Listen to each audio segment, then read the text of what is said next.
Hi, everyone. I'm Adrian. That's Philip. That's Jay. We're from Audio Excellence Canada. Thanks for joining us. This video, we're going to talk about our sonic impressions of the newly arrived McIntosh MC901s. Just behind me, I don't know if you can see it, but that's one of them. There's another one on the other side. They're monoblocks. So let me just say, if you haven't seen our earlier videos, aren't they like really like dual blocks? Yeah, they're quad amplifiers. Yeah. If you haven't seen our earlier video, we did an initial announcement when McIntosh first announced that they were releasing these amps, and then we did a follow-up video. When did we get the amps? 2 days ago? Wednesday? Something like that. Yeah. So today's Friday, or maybe Tuesday. I don't know. Every day just seems to fall. We got them on Wednesday. Wednesday?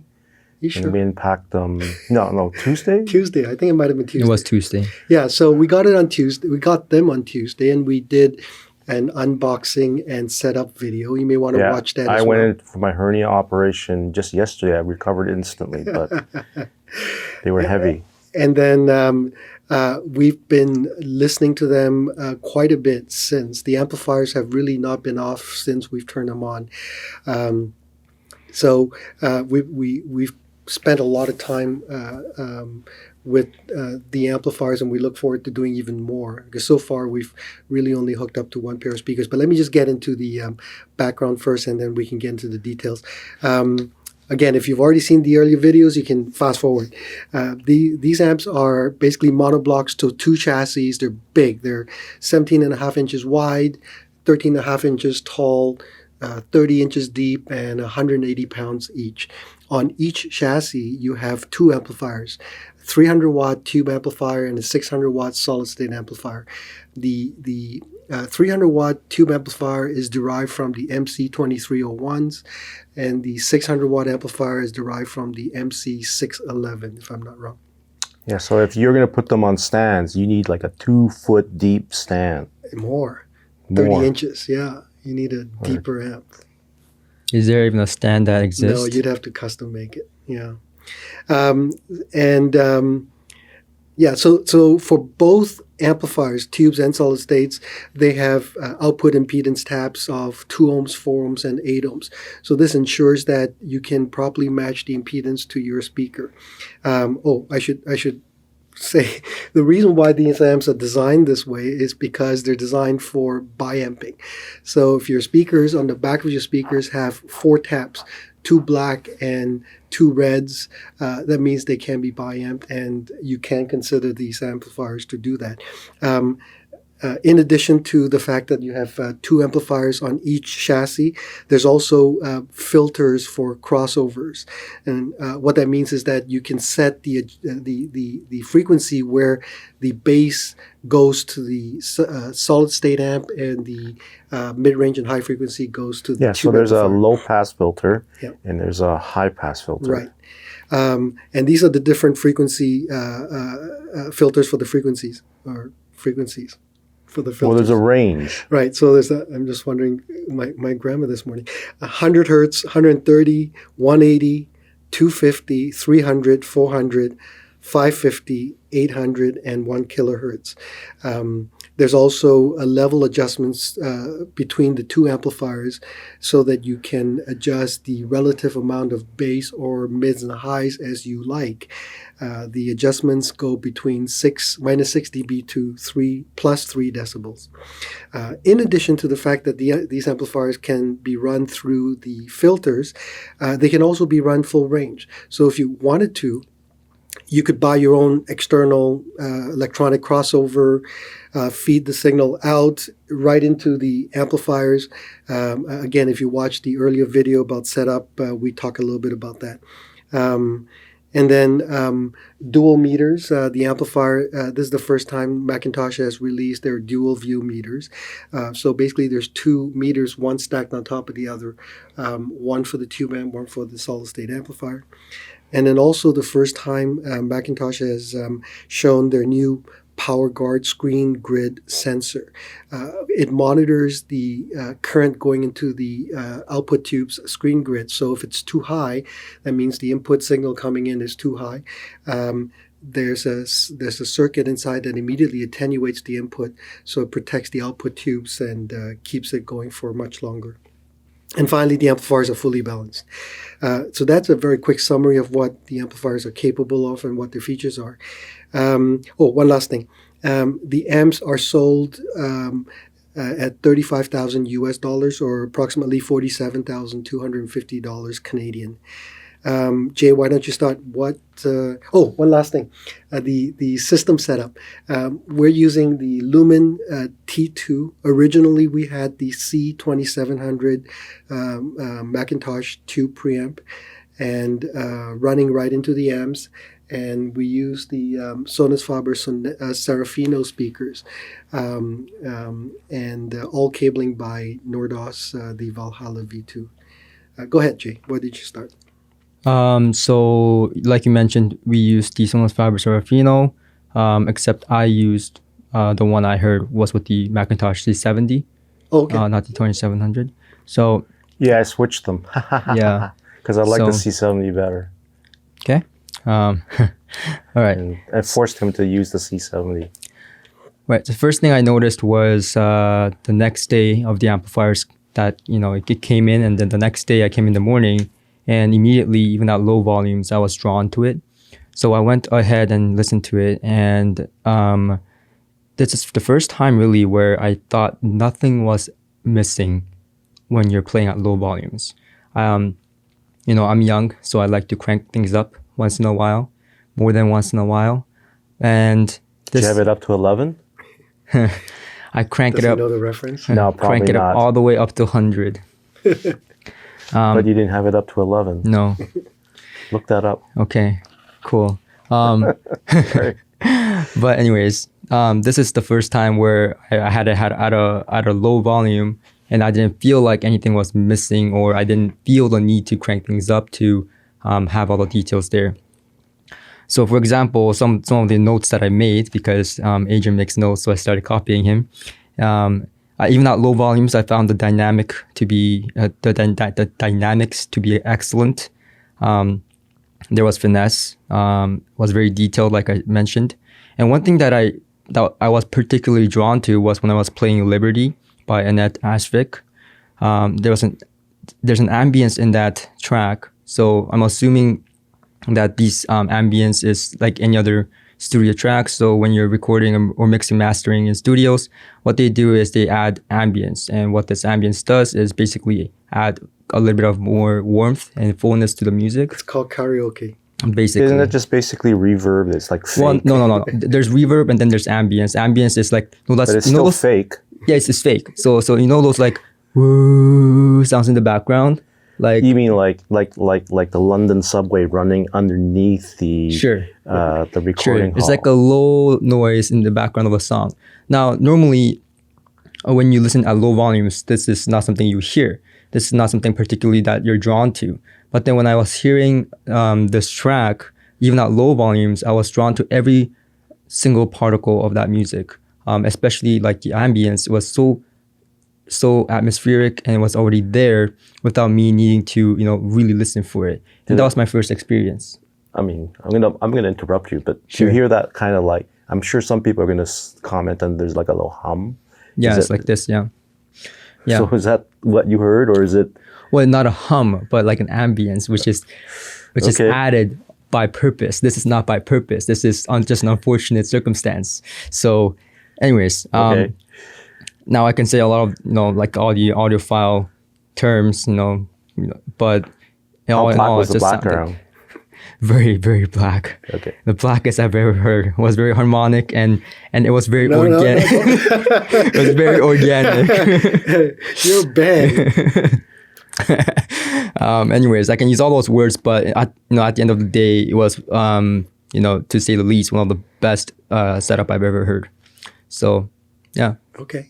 Now, I know some people are going to comment, well, it's probably the speakers that's so good at low listening levels. I heard this stuff, with other amplifiers. It wasn't as good. Of course, it's partially the speaker. That's why I'm saying the setup.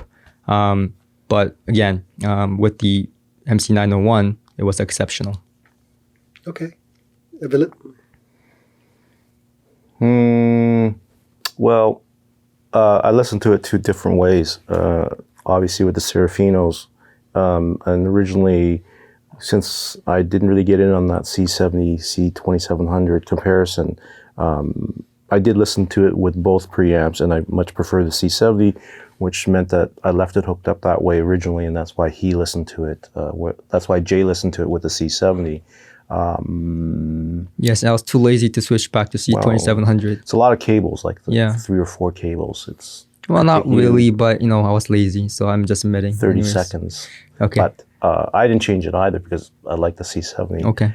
So, and then I switched to the MSB DAC, going directly into the 901s, because I might have someone who might be interested in that combination, and I want to hear what it was like. And that was also really, really, really good. And usually I don't hook up a DAC directly to the amp, but obviously that DAC can drive those amps. So here's the interesting thing about the 901s, in my opinion, and that is it gives you the best of what tubes can give you, which I love. I'm a tube person, but it also gives you like this kind of idealized version of what tubes should be in the bottom end, which is how transistors or solid state sounds. And it's totally seamless. You cannot tell the difference where that demarcation point is, where that crossover point is. It's so well done. The electronic crossover built into the 901 is excellent. It is imperceptible.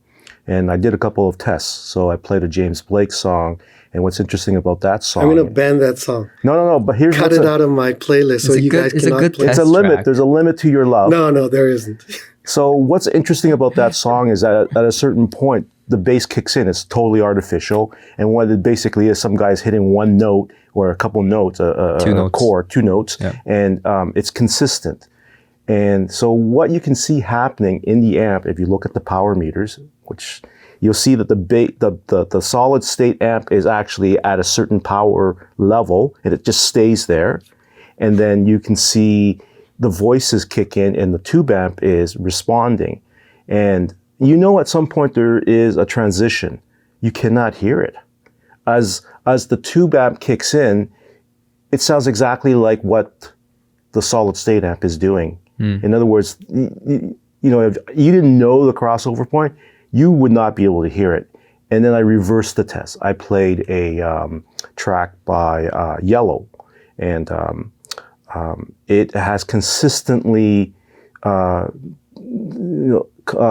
like a constant level of high frequency in that song, and then you hear the bass kick in back and forth. And the bass has harmonics that are beyond the crossover point. So there's to define the edges of what that bass drum is doing, that kick drum is doing. There's frequencies above, 250 hertz as in this case, and so you can see a solid state amp kick in, and the needles are going back and forth, and the high frequencies are all in one point. So that again, here's an instant where the solid state is connecting in a way with the tubes in a totally seamless, harmonic, like harmonious. It's all just together. You cannot tell where one begins and the other one starts. Don't say organic. Okay, I'm not saying that. So that was a pretty cool test. And that means that this is a fully realized product. It's not like an experiment. Maybe, people will like it or whatever. If we don't tell you, you would never be able to guess. And it just plays effortlessly. And so it has that kind of tube bloom, a little bit of warmth on the top, like the mids and highs, with a big bit of openness, big sound stage. And then the bottom end is grippy. And it actually tested the Serafinos right to the limit of what it can do. So in other words, now Jay says that you can listen to it at low levels, which you really can. It's really fantastic. But I wanted to play it loud, and I played it loud because no one was here last night. And I often don't do that. I don't really push it beyond a certain point, and I found myself turning the level up and up and up because it was just so good. Like, it just held together. It didn't matter what volume it was. That brings me to a point. What's that? It never ceases to amaze me how McIntosh comes up with better and better. But then you hear McIntosh and you know it's McIntosh. Yes, that's because true. You can crank it still up. Sounds like McIntosh. Yeah, like I said before with a C70 and 2700, you can crank it up. There's no point where you're like, oh, I gotta turn it down because you're bothered by it. No, never. It's but it's not rolled off or anything. It's just very pleasant to listen to. So when you're listening to the MC901, it's no exception. You're like, yeah, I'm listening to McIntosh.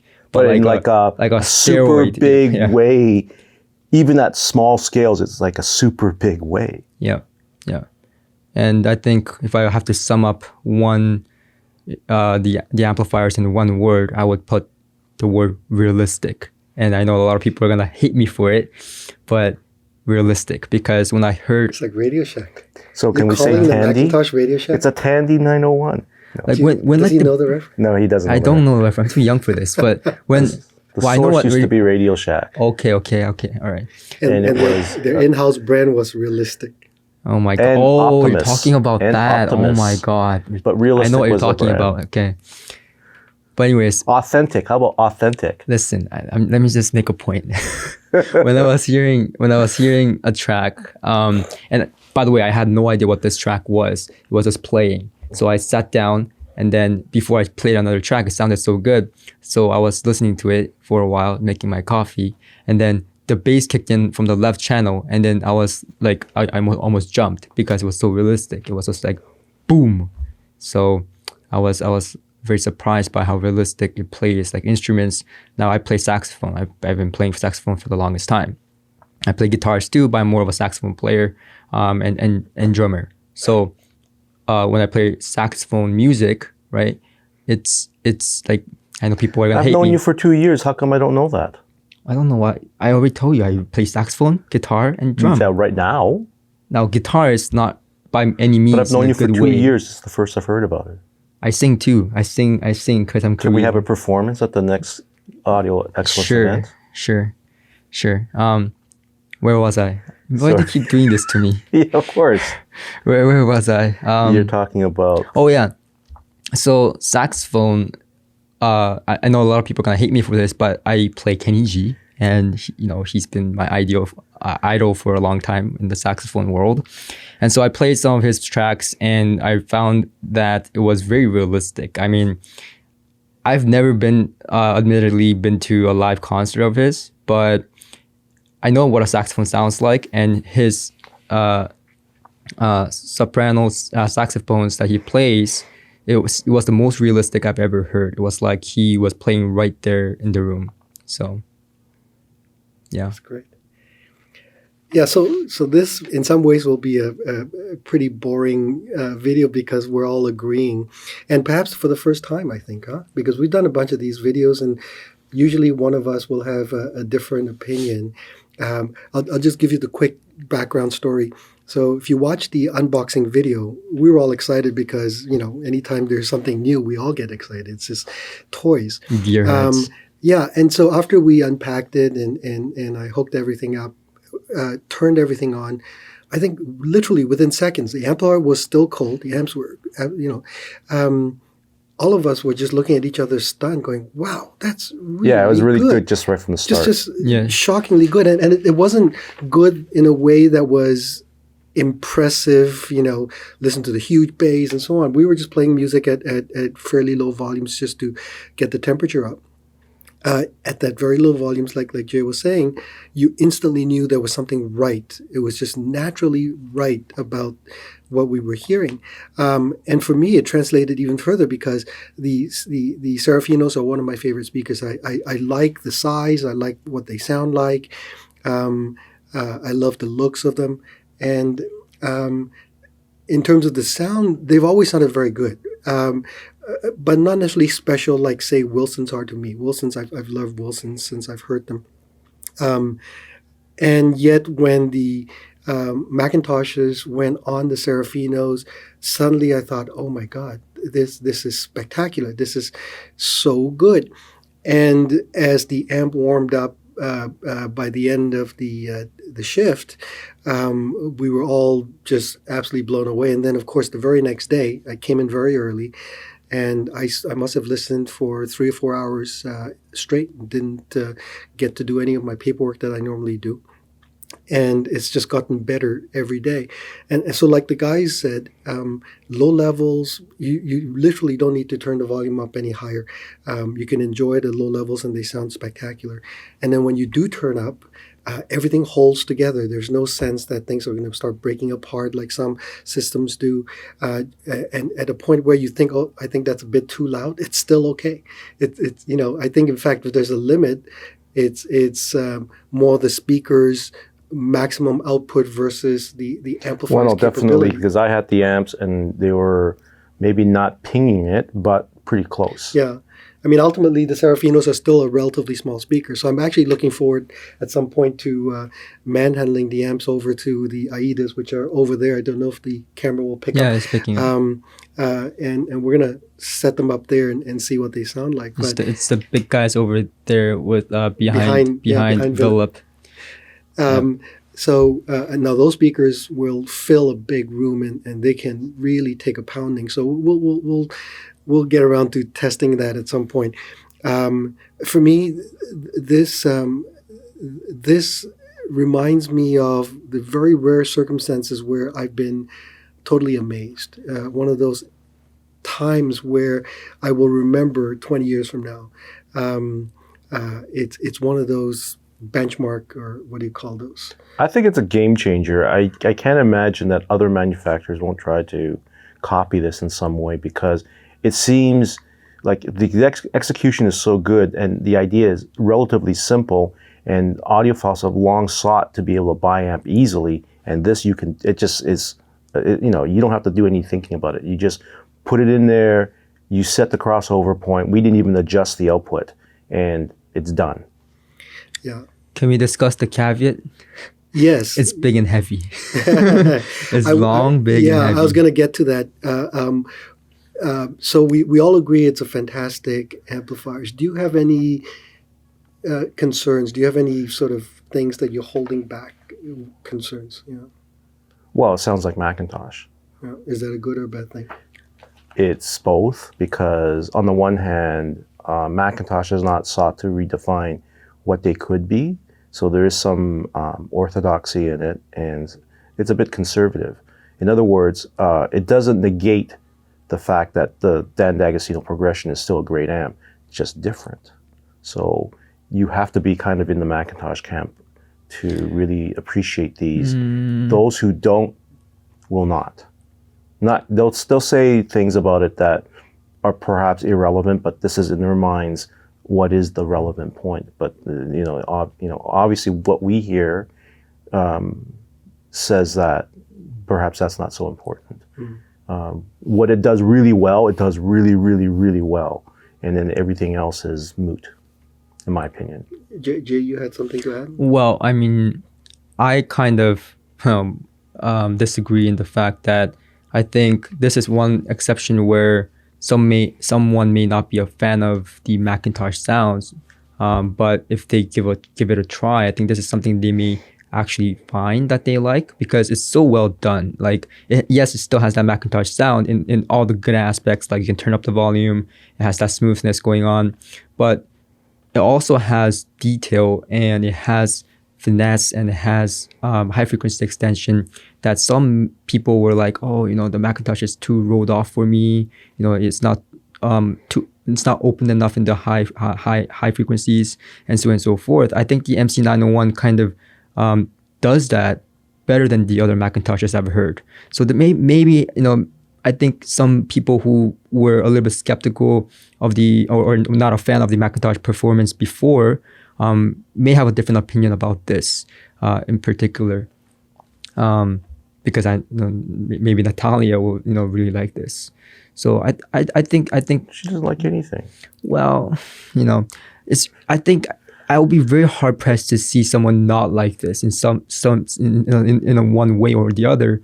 My voice is cracking, but in one way or the other, it does things so well that you kind of forget that it's McIntosh in some ways. It's just like a really good amplifier. So yeah. So here's the thing. Yeah. I've listened. Obviously, you've listened Yeah. to the same amps here. Yeah. So we've listened to the 2301, which we like, Yeah. but it isn't like as complete an experience as this, even though this is basically a 2301 grafted onto the same chassis, right? With the 611. I listened to the 611s. So there are aspects of both amps I really, really love, but not all of it. This is like all of it. So it's like the best part of the 2301 because they actually do not send any low frequencies to the tube portion of it. And then the 611 does bass really well and does, lower mid-range really well. So you get the best part of that. And then it's seamless, with the two, it just sounds like one amp. And that's the secret to it. So in that respect, it's like the best of everything that Mac does gets put into this amp. I really have to say that, I've never thought I would hear an amplifier that does what the MC901 does, which is it's just so balanced at the same time. It has finesse, everything. It's like,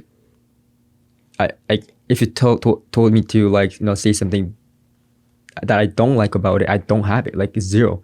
I could be really nitpicky as I want in certain situations and really say, well, this part, but this one I literally don't have anything negative to say about it. Other than the fact that it's big and heavy. So, yeah. Now, the price of the 901 is about $4,000 or $5,000 more than the MC 1.25 kW. I don't know if the camera can pick up the amps. No, they can't. But it's the... We got a pair behind these guys. They're McIntosh's monoblock solid-state amps, rated 1,250 watts. They've also been extremely popular in our store. So what do you guys think in comparison to that? I think they're cannibalizing themselves. It's not the same. I love the 1.25 kWs. They have that kind of effortless quality, but it's not tubes. So it will never be what I would choose as, and I use very low power tubes. But I could see myself listening to this. This was easy. The 1.25 kWs is really great too, but I would just not choose it. Yeah. I'm just gonna say that I really loved the 1.25 kW before I heard this. Yeah. Okay. Well, I guess we all agree it's a hell of an amplifier. As always, if you like this video, please subscribe, turn on notification, send us any comments, questions. Actually, if you have questions and suggestions for topics, you might want to email us. It's easier for us to make sure that we get your emails rather than we don't always get a chance to check the comments on the video, but I do try. So if you have any specific questions or comments or suggestions for topics, email us, and I'll respond as quickly as I can. I guess that's it. Any last words? No? It's great. Buy it. Well, again, I'm Adrian. That's Philip. That's Jay. We're from Audio Accents in Canada. Thank you for watching our video on the Bose 901s. Take care. Oh, Bye-bye. yes, the Bose 901s. The Bose 901s.